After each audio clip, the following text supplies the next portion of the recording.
boys. Welcome back. Welcome back. Uh, this episode, I know a lot of people have been wanting me to review, but I personally just I want to completely dissect this, like, the contradictions are so fucking strong, and the inconsistencies and the contradictions in this episode are so unbelievably strong. I could probably go on about it for about an hour, but I'm gonna try to keep it under 30. I'm gonna try to keep it on 30 minutes. All right, let's go into it. So, we start off with Khalifa just coming to Goku and like, yo, teach me how to go Super Saiyan 3, and he's like, sure. And I'm like, why? Like, what do you gain from this? What is the purpose in this? You're already drained. Like, why would you want someone to become even stronger, even though you're in no position to really beat them at the moment because of how weakened you are? Whatever. I guess, man. He's Goku. He does whatever he wants, right? And he says, but if you want to become 3, you have to beat me. So this is just establishing from the get-go, right, that he is basically training her. This is a training session. And he states directly that, I'm tired of from fighting Jiren, so I'm not transforming. This is a very important detail in this entire fight, right? This is very important. Remember the first time that he fought Khalifa, he went Super Saiyan 2. He's in a weakened state, like significantly weakened, on the point of having absolutely no energy. And he's accepting her challenge in base. Base! Oh. So, Champa, he points out, he's still weak, hasn't recovered his stamina, so knock him off. And Beerus is like, what are you doing if he goes down, like, who the hell is going to beat Jiren? There's no one else that can beat the dude. And Champa's like, I don't give a shit. There's no need to beat him. And the universe with the most warriors left within the time limits wins. So, we'll have the most warriors left over, and we win. The problem with that idea is, it's fucking retarded. Dude, Champa, you're an idiot, my dude. You're actually an idiot. There is no, you don't have to defeat Jiren. Yes, actually you do. If you actually think, and I'm not talking about just him, I'm talking about anybody who is watching this, who thinks that Jiren is just going to sit there and meditate for the rest of the tournament, you're an idiot. Because, look, newsflash, his universe doesn't have the most warriors, right? The reason why he's sitting there and he's meditating is because he's getting his energy back. So guess what happens when he gets all of his energy back? You already know that the man could probably sneeze on 90% of the people on the stage and knock them off. He doesn't defeat everybody, but he damn sure needs to make sure that he has the most people left on his team remaining. So, most likely, in order to win the tournament and make sure his whole freaking universe doesn't get erased along with him, before the tournament ends, he's going to stop meditating and systematically knock off whoever's left. The reason why he hasn't done it already is not only because he's recovering his own energy, but most likely because he's going to let you do the work for him. Less work for him to do, easier to pick you off. Duh! So, Khalifa and Goku, they start fighting each other. They start swapping hands. And, they seem pretty freaking even, if I do say so myself, right? She starts trying things. People think that, yeah, man, he's getting pressured. No! No! This is what they should have been doing since the start of the arc. I kept saying, they were abusing transformations. They kept abusing transformations. They kept saying, anytime there's a wall that you can't overcome, just transform.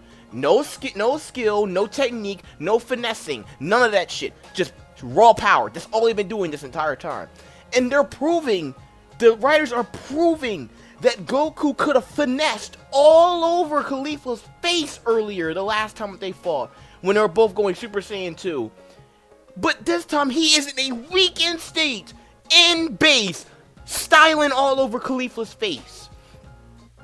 Which means that if he was at maximum stamina, if he was fresh, full power, his full power base would have ruffle stomped Caulifla. Easily. No difficulty. No discussion. And yet for some reason he went Super Saiyan 2 against her. And I know that base has to be relativistic to Caulifla, because not only was he tossing her around like a rag doll, but he was also taking hits from her and didn't lose consciousness or anything like that. He got right back up anytime that he took a hit. So therefore, his base is not far off from her Super Saiyan 2 state. I'm not saying that his full power base right now can beat her, but because her Super Saiyan 2 state is definitely stronger than his base. But the fact that he's taking hits from her, finessing her, with just pure skill and speed, means that his full power base, when he was fighting her in Super Saiyan 2, would have been enough to beat her. And he didn't do it. Why? This is the problem that everyone keep having with this freaking tournament, where Goku is just fighting anybody he came across, when the whole point of the tournament was pick your fight carefully, manage your stamina, don't waste your time, don't waste your energy, and that's all he did the entire tournament. And you're telling me he could have used base the entire time and bodied almost everybody on the stage. God. And even Whis, he goes on to further explain, martial arts isn't like street fighting. You can't blindly attack and win. You can calculate distances, sense opponents' rhythms, movements, and find your opponent and opportunity and take advantage of it. That is what Goku is doing right now. And he could have done this the entire time. Like, he didn't get this. He's not like this because he unlocked Ultra Instinct. That's not the reason why like this. He could have done this the entire time. The entire time, he could have conserved energy. He probably would have had more stamina to deal with Jiren with. He might have more stamina right now. Who knows? But because the writers, for some reason, just made him waste all of his energy at the start, all of his stamina, now he has jack squat to fight with. It took him to have no energy to start fighting conservatively. Do you understand how backwards that is? Oh my fucking God. And then Whis says, only a true martial artist could do that. Right? And it's like, Goku's in a different class than Caulifla. No shit. Everyone knew this. This is not a surprise, right? And finally, Caulifla, she starts adapting to his movement. But as I already said, he is taking hits from her and getting right back up. Getting right back up. And as soon as he does that, he goes back. He goes to the Afterimage Technique. And don't get me wrong. I didn't want to dislike this episode. I didn't want to dislike this episode because this episode would be one of the best episodes of this entire arc. Easily. There's not a ton of talking. The pig isn't here. I'm seeing skill. I'm seeing technique. I'm seeing finessing. Shit that I've wanted to see the entirety of this tournament.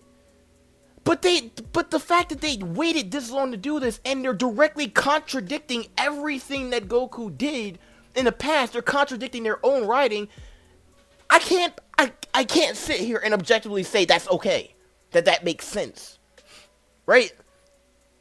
And she just uses Afterimage, comes up behind her, smacks her into a wall, and he's like, if you can't beat my Afterimage technique, you'll never achieve Super Saiyan 3.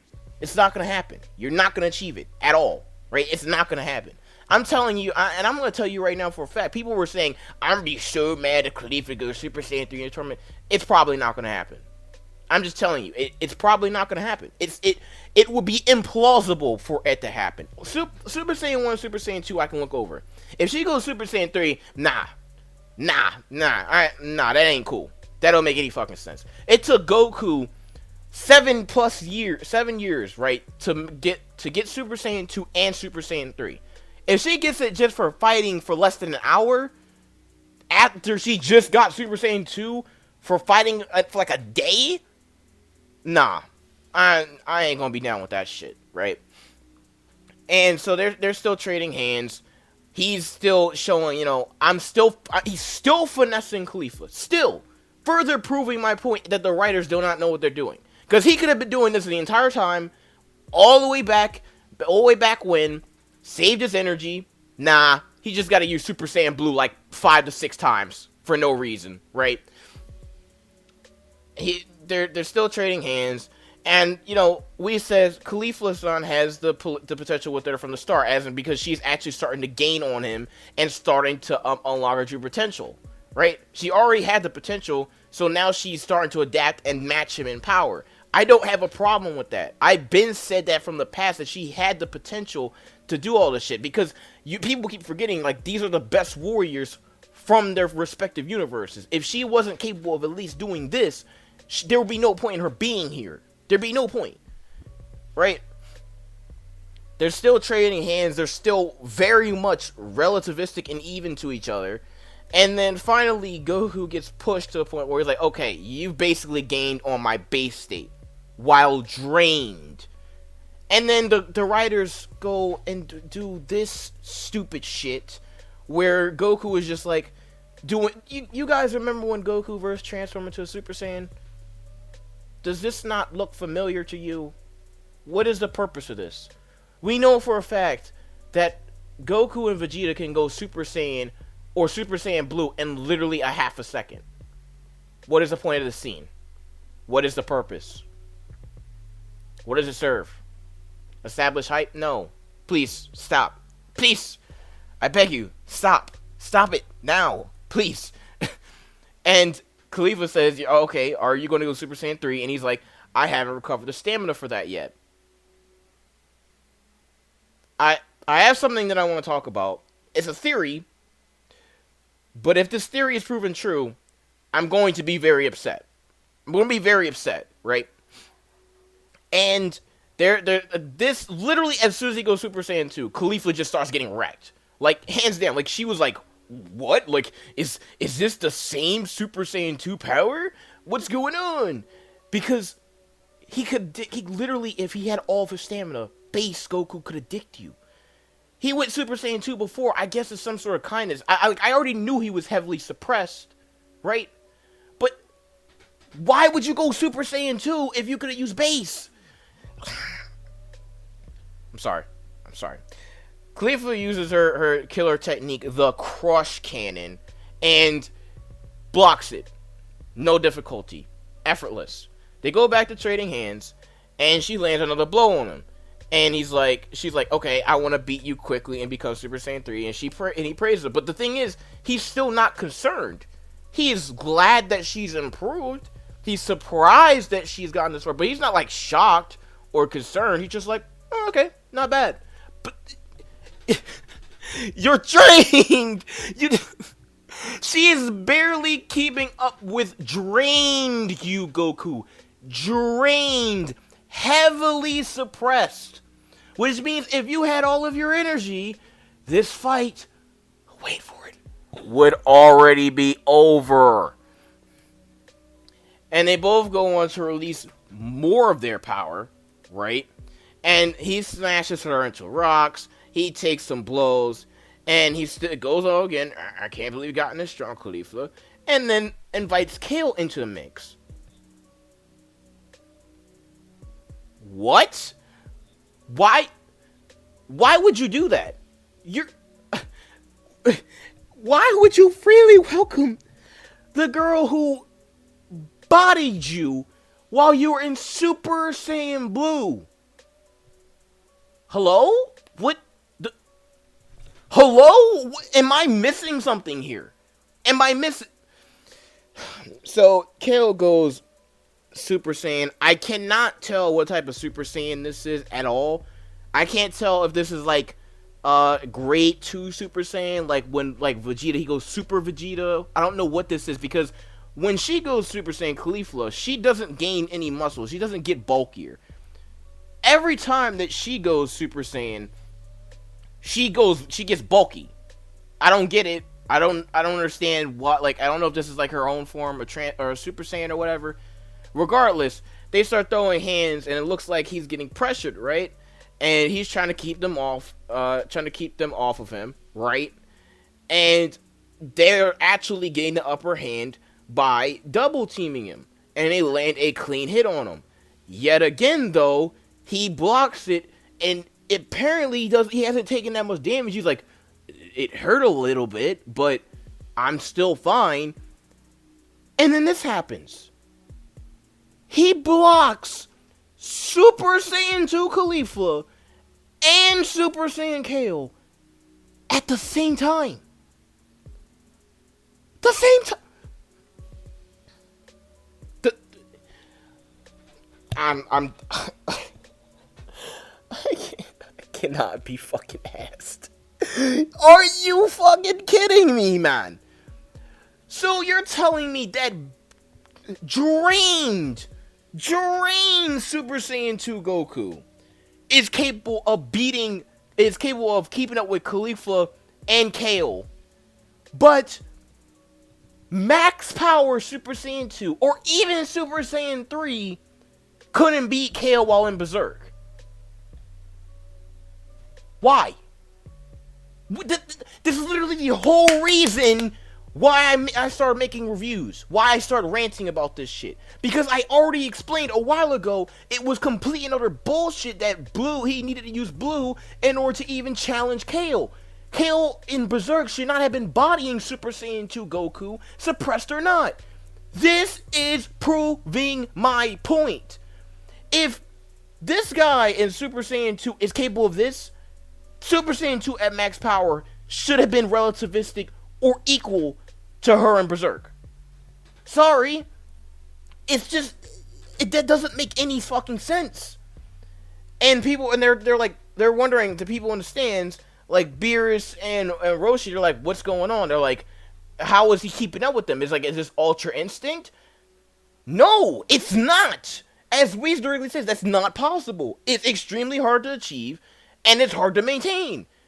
The reason why this is happening is because his senses are becoming even more sharpened as he continues.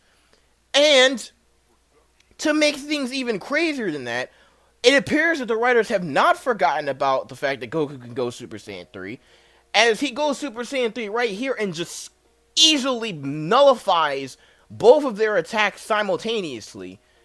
And he says, yo, this is thanks to you. This is my Super Saiyan 3. I would like to point out, even though I didn't show it, Kale looked concerned by Super Saiyan 3. She's seen Super Saiyan Blue, but when she goes Super Saiyan 3, she's concerned because she can sense the energy coming off of it. So that tells me, guess what? Super Saiyan 3 Goku could have beaten Kale in Berserk. Why else would she be concerned or even remotely afraid by it if she knows her Berserk is greater than that? So the writers have basically retconned their own logic. And now I'm even more concerned because not only has he said that he hasn't recovered the stamina to keep with this form, but as we already know, right, that Super Saiyan Blue Goku has a heavy stamina drain. There's a heavy stamina drain. Yet for some reason he chose to go Super Saiyan Blue against Kale instead of going Super Saiyan 3 against Kale. Again, we've just established by their logic that they're establishing here that Super Saiyan 3 Goku should have been enough to beat her. Easily. No difficulty. Right? Maybe some mild difficulty, but he still would have won regardless. So are you telling me that Super Saiyan 3 Unmastered has a heavier stamina drain than Blue? How? Again, this is just a theory of mine, but what else am I supposed to think? He went Super Saiyan Blue against her instead of going Super Saiyan 3 or just Super Saiyan God. So, and we already know that Super Saiyan God has less stamina drain and better ki control. I guess it might have better ki control. I don't think it does, but I know it at least consumes less stamina than Blue. We already know that. That has been confirmed. So then why didn't he use Super Saiyan 3 or Super Saiyan God? Super Saiyan God seemed like overkill, so my only thing that I can say is that Super Saiyan 3 would have been enough. But he didn't go Super Saiyan 3, he went Super Saiyan Blue. So either the writers admit outright that they're retarded and that he could have went Super Saiyan 3 to beat her, or they're saying that they just didn't use Super Saiyan 3 because reasons, and or it has a heavier stamina drain than Blue itself. And if that's the case, that is absurd, and Goku needs to fix that immediately. And finally, after seeing Super Saiyan 3's power and realizing how much more powerful he is, because he's been finessing them this entire freaking tournament, she decided to go to transform, and he is literally unfazed. Just knocking away rocks, casually chilling here, changing literally just colors spewing everywhere. It's a freaking light show, and he's just sitting here, he's chilling. Not even concerned. Not even worried. The same transformation that bodied him while Super Saiyan Blue, which he probably can't go into right now because of the way his stamina is looking. Unless, again, like Super Saiyan Blue has a less stamina drain than Super Saiyan 3. Because if he goes Super Saiyan Blue again, then that's just proving my theory. But it would nullify my other one that Super Saiyan 3 would have been enough. Either way, right? If I'm wrong in one aspect, I'm right in another aspect. So the writers are contradicting themselves either way. If he has to go Super Saiyan Blue again to beat Berserk, that means that Super Saiyan 3 has a heavier stamina drain than Super Saiyan Blue. If he doesn't use Super Saiyan Blue to beat KO, that means that he never had to go Super Saiyan Blue to begin with. He wasted his stamina for no reason. He suppressed himself into the ground for no reason and let himself get stomped on for no reason.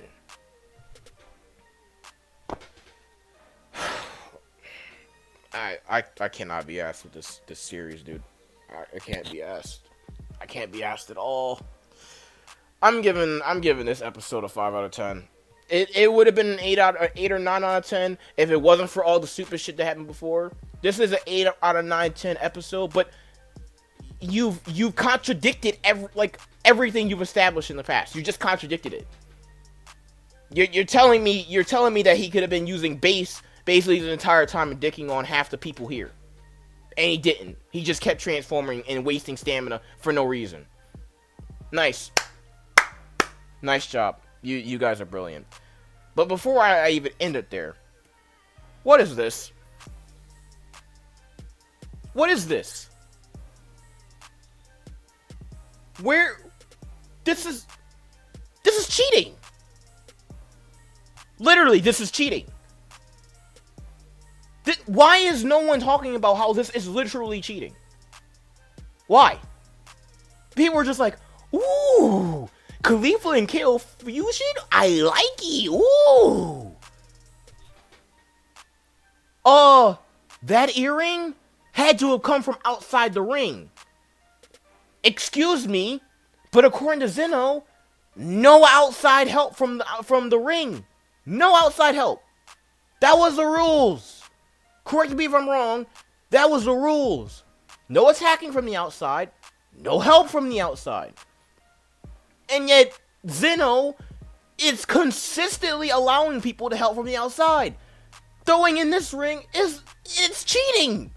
Literally cheating. And Zeno, I bet he's gonna be like, ooh, I'll allow it. Ooh, this is cool. And this is even more insulting to my intelligence, because that means that Goku and Vegeta could have became Vegito in this tournament then.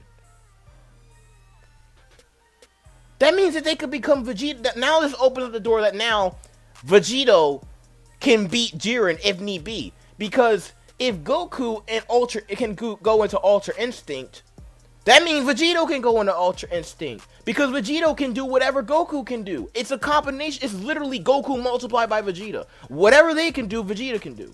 Or Vegito can do. So that's telling me that they could just go Vegito, have someone toss a ring in, right? Go Vegito, go Ultra Instinct, and basically be either greater than or equal to Jiren. And if that doesn't happen, I'm going to be like, why not? Why not, though? this series, man. Just fuck off, man. Just fuck off, writers. I cannot be asked with your hypocrisy. I cannot be asked with your inconsistencies and your logic. Your power scaling doesn't make any sense. Nothing that has happened in this show makes sense any fucking more in this arc. I'm done. I'm done. I'm done with this fucking review. R's out. What the fuck is this, man? Ah.